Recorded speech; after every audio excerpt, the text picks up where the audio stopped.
Yo, what's up mga tol? Kamusta? Kamusta?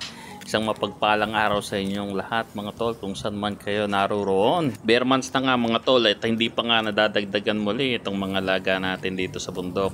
Dati nga ay nasabi ko na gusto kong bumili ng yung talagang full blood at mailagay dito sa bundok at mapadami. Dangan nga lang talaga hanggang ngayon ay nag-iipon pa rin tayo mga tropa. May ilang buwan pa naman bago matapos ang taon. Siyempre baka sakaling makabonus tayo ngayong Pasko, ay di bibili tayo ng makatikatay at ng mayad naman din sa ating mga alaga. Di sa ngayon nga mga tol, di patingin-tingin lang muna tayo sa mga magagandang alaga ng ating mga tropang magkakambing. So hanggang tingin muna tayo habang tayo wala pong pambilay ng mga full blood. Sabi nga nila mga tol, hindi naman masama ang mangarap. Ang masama ay walang pangarap. Yaw! Ay teka mga tol, at aring mga susunod na video ng kambing ari daw ay mga pang-out. Tara, tingnan natin kung may magugustuhan kayo at baka sakali naman. Bali rin ang mga kambing na rin mga tol ay kay Tatay Flor ng Kalaka, Batangas. So nakapunta na nga tayo dati dito last time, siguro mga 2 taon na rin na nakakalipas, medyo matagal na. Ayan, mga pang-out daw yun ni Tatay Flor. Dapat nga nung kailan pupuntahan ko nag-uulan na naman. Hindi na tayo nakapunta at siguradong mababasa lang pag nagkataon. Hindi na nakapasyal din sa kambingan ni Tatay Flor.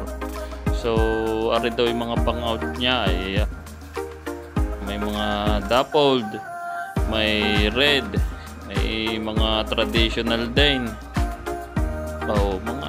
May inahin, may dumalaga, may mga backling din.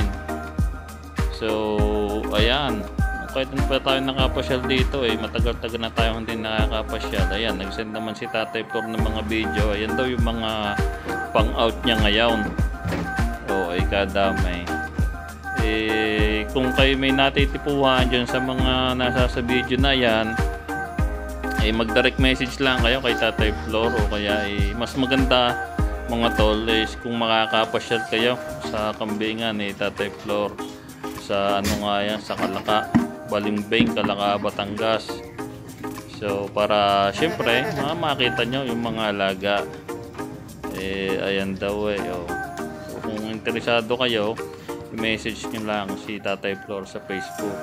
Ililink ko din yung yung Facebook niya na dyan sa description ng video para madali nyong makita mga tol kung interesado kayo sa mga pang-out ni Tatay Flor. So bali yan yung mga alaga niya. Actually hindi lang mga kambing yung i-out niya, pati yung may lote din siyang in-out. Kung gusto nyo mga tol, pwedeng pasyalan nyo din, message nyo lang si Tatay Flor for the details yan sa mga presyo, mga information ng kambing. I-message nyo lang at yun naman palagi kang nagre-reply.